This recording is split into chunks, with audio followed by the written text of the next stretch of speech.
Hello, everybody. Welcome back to the Promoted channel. I appreciate you taking time out of your day. Today, I want to talk about one of the key core principles that I review with my clients that was successful for me in my 20s and is successful for most early and mid-career professionals. This is a principle that's scalable regardless of where you're at in your career, but it is definitely the most effective and most easily accomplished the earlier in your career you are. And I know that this is immediately going to come off like I'm going to advocate for hustle culture and a lack of work-life balance, but I'm not. I'm just going to try to change the perspective of the amount of time that you put in today to forward progress, as opposed to simply saying you need to do a 12-hour workday or a 10-hour workday or a 16-hour workday, like a lot of people out there are saying from a hustle culture perspective. But the principle that I want to review today is looking at a 16-hour forward progress day. That's how I want to frame things. And this ties into a previous video that I did of the goat dissolution effect. And so just to slightly and quickly review what that is that the more things in your life you're trying to move forward and try to be better at, the less time that you can dedicate to each one.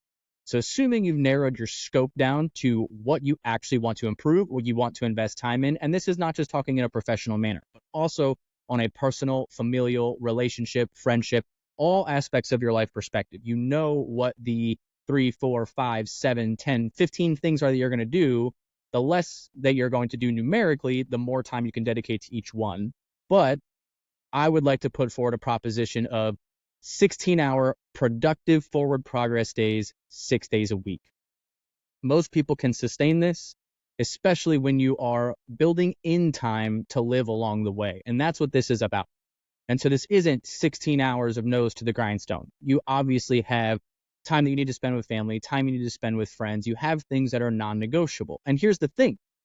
Just like the goat dissolution effect with the narrowing the scope is going to increase your time. On the front end of this, you also need to figure out what your non-negotiables are. What are you not willing to sacrifice? And here's the thing. Some people are going to be willing to sacrifice those things. And that also means that you need to be okay with the fact that you may not achieve as much as the people who are willing to sacrifice those things or sacrifice more than you. But I'm not here to tell you what you need to sacrifice or what you don't need to sacrifice or that you need to be nose to the grindstone every minute that you're awake. This is simply creating a structure that allows you to outline how you achieve whatever that is best for you to achieve. So if you want to be that 1% achiever, here's how you do that in 16 hours. If you want to be a top 10% achiever, here's how you do that with your 16 hours. If you just want to be average and a balancing act, here's how you can dedicate those 16 hours. That's what this framework is it's meant to be very flexible and adaptable to what you want to do as an individual and where you want to go. And this is also going to be predicated on 6 days a week. And that seventh day, for me, it's Sundays. I call it Sunday Fun Day. It is the day that you can take off. And are there going to be people that are not willing to do that and they want to work those 7 days? Yes. And guess what? You need to be okay with understanding that you're not going to achieve as much as them more than likely. But the key thing is that's okay. That's the thing that you need to take away from here. So here's the basic math formula and proposition that we're operating under. If you are sleeping 8 hours a day, key part of your health and success, give or take, might be 6, might be 7, might be 9, so on and so forth. But let's just go with 8 hours on average is what you're doing from a sleep perspective. That means you're awake 16 hours.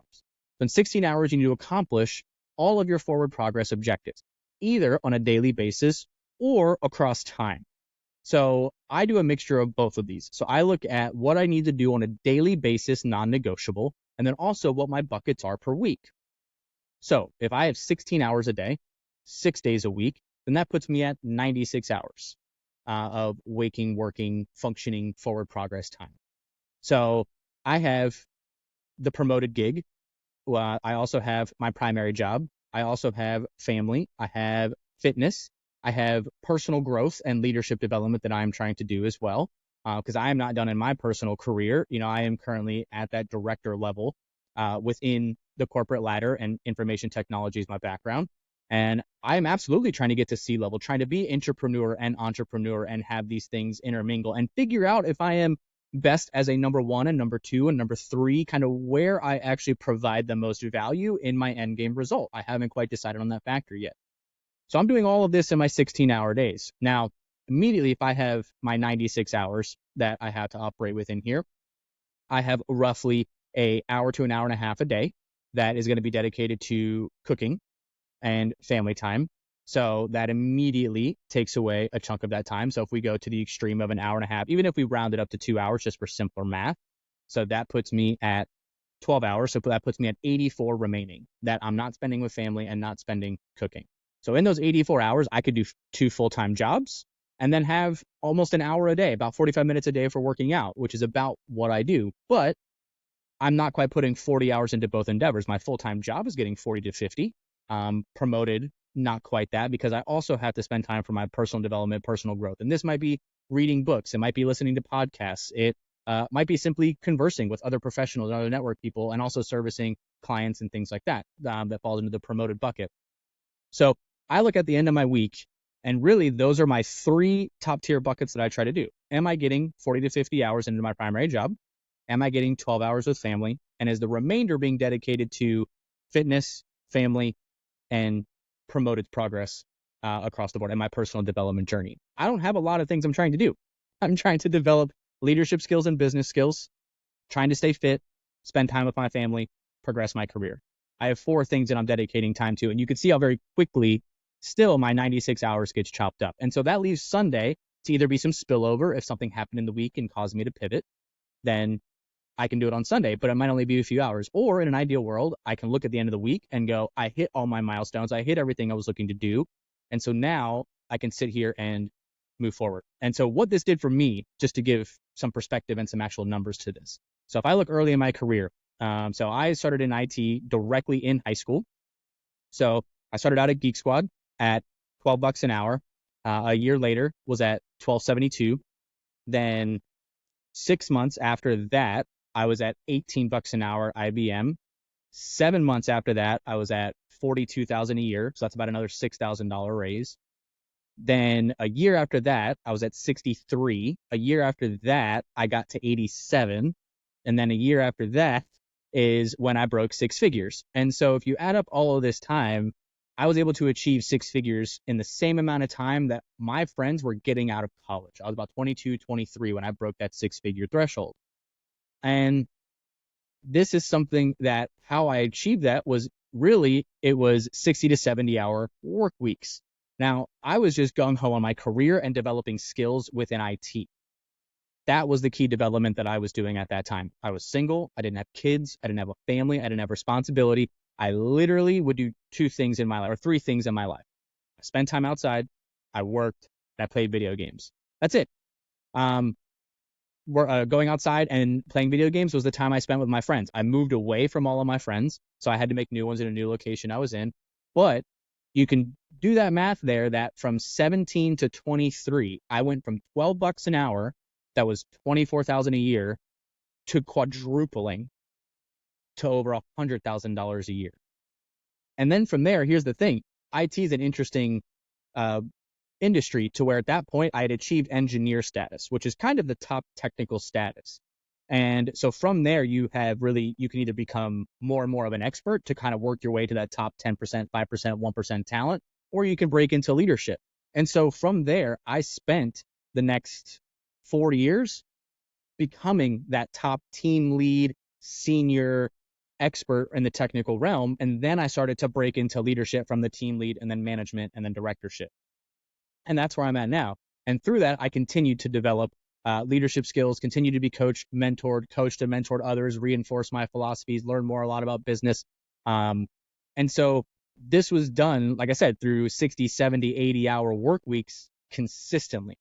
But here's the thing. I did get to live all along the way. I added it up at one point, and in a matter of 2 years, I hiked over 2,000 miles. Over 1,000 miles, and got, I believe it was 90 days of snowboarding, 80 days of snowboarding in 2 years as well, which is a big outdoor activity for me. So I still got to live and enjoy the time outside because I killed it during the time frames that I needed to kill it.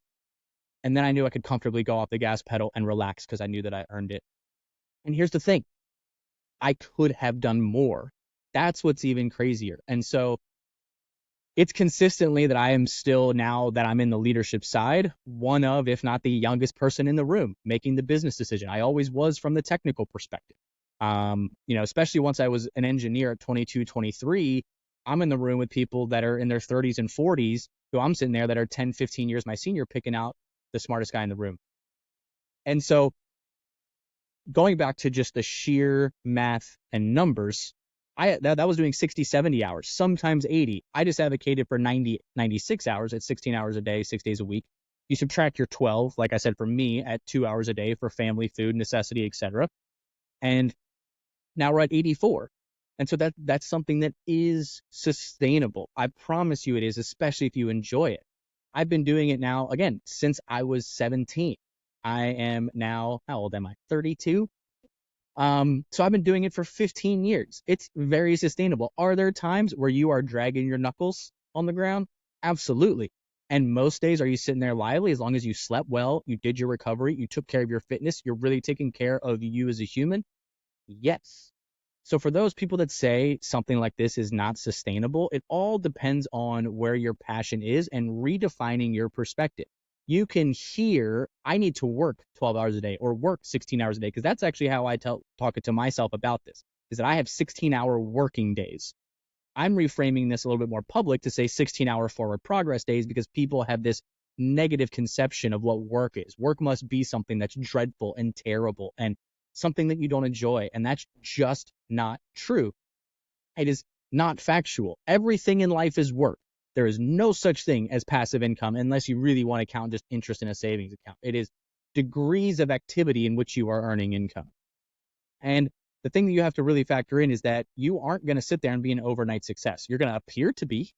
You're going to appear to be the 30-year-old that's in the room making business decisions for a 7-figure company, 8-figure company, 9-figure company like I am now. But that didn't happen overnight. I couldn't have done that 10 years ago. I couldn't have done it when I was 22. But it seems like I did it so quick and so young. But in all reality, this has been a 15-year journey for me to get here. So I really want to stress this point of 16 hours a day. And I'll give you an exact, tangible example of what I do. So I'm in bed at 11 and up at 7. Sometimes 7:30, full transparency. I am human. But that's my 16-hour day. Those are my 8 hours of sleep. So the way I break this up is, generally speaking, the workday for most people are going to start at 8, 9 o'clock or so. So by getting up at 7, you have 1 to 2 hours that you can dedicate to whatever you. And for me, that is when I'm not going to say I have a morning routine, but I have a couple things that I do that are very, very, very simple. I drink water with electrolytes in it. I either read a chapter in a book or I go outside and walk. Really depends on the weather. If it's a nice sunny morning, go outside, get sunlight. If it's not a sunny morning, then I sit there and I read a chapter. So I'm always either learning or doing something for myself there. Then from there, I look at what I need to do from a client perspective.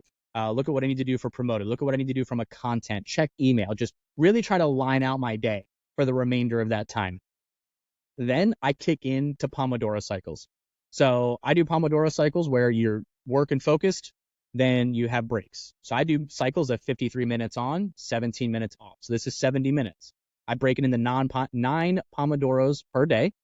And this also allows you to work, break, work, break, work, break. Generally, after the first or second Pomodoro break, I'll do my workout. So then I'm also getting energy and getting the workout and immediately accomplishing something difficult also on the front end of the day. So I have my day lined out. I've already done a little bit of work.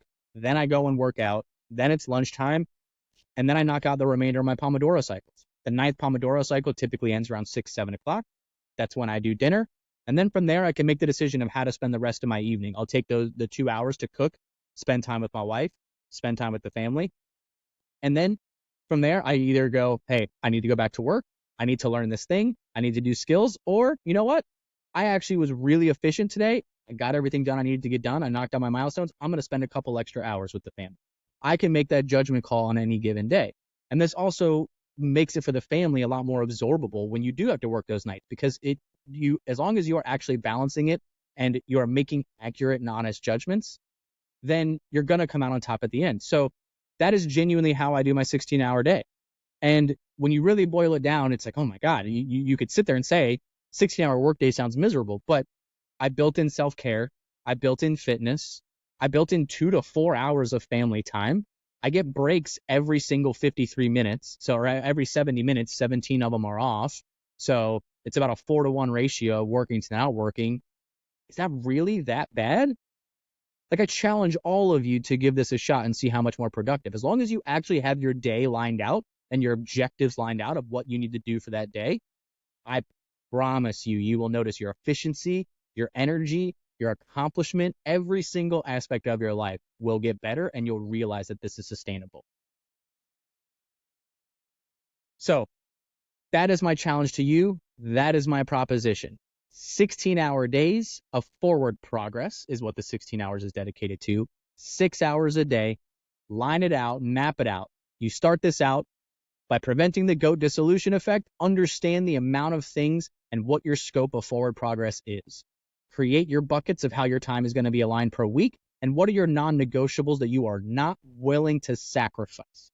And the things you aren't willing to sacrifice, do not look at those as a detriment. But I do want you to analyze them. Are they actually more important than your dreams? Are they more important than your goals? Are they more important than your aspirations? That is not a question that I can answer for you. That's not a question your spouse can answer for you. That's not a question your children, your family, your friends, anyone can answer for you. So do this front-end analysis. Figure out the actual amount of time that you have to dedicate to whatever your forward progress is, and then map it out. And like I said, for me, the Pomodoro cycle works.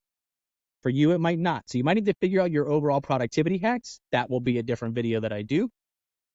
But I really, really, really challenge you to giving this a shot and trying it out for a given period of time. Don't try it for a week. Don't try it for a month.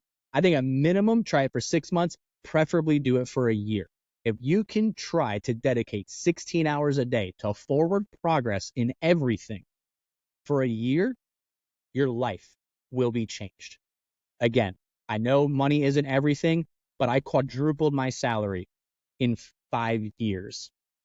I have continued to get promotions every 2 to 3 years for my entire life and career across 15 years. I'm continually the youngest person. This is what has worked for me, and as well as my clients. The clients that I have coached for career transitions, promotions, leadership, actually creating the structure and accountability and understanding this doesn't change overnight, but extending that time horizon to just a little bit longer. Understanding that all of this is going to take time, the success is insane, and it all stacks. It is all an investment in you and your future and where you're looking to go.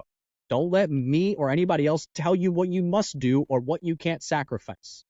But create a framework like this one, or adopt this framework that is so flexible and adaptable to whatever your core values are, your non-negotiables, your sacrifices and non-sacrifices, and your scope of greatness. And I promise you, you will end up where you want to go, whether that's top 1%, top 10%, top 30%, top 50%, bottom 80%. It does not matter. Where you actually want to go. Do this basic framework, and I guarantee you, you will get there. It might not be tomorrow, but you will get there in a matter of time. Because most people are not willing to do this. Most people are flailing.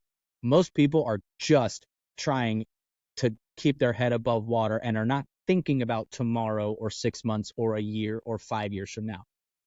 But you can. If you like this video, please subscribe, comment below if you have any questions or want to add to the discussion. I will try to address every single comment possible. Look forward to the next video. Have a great day, everybody.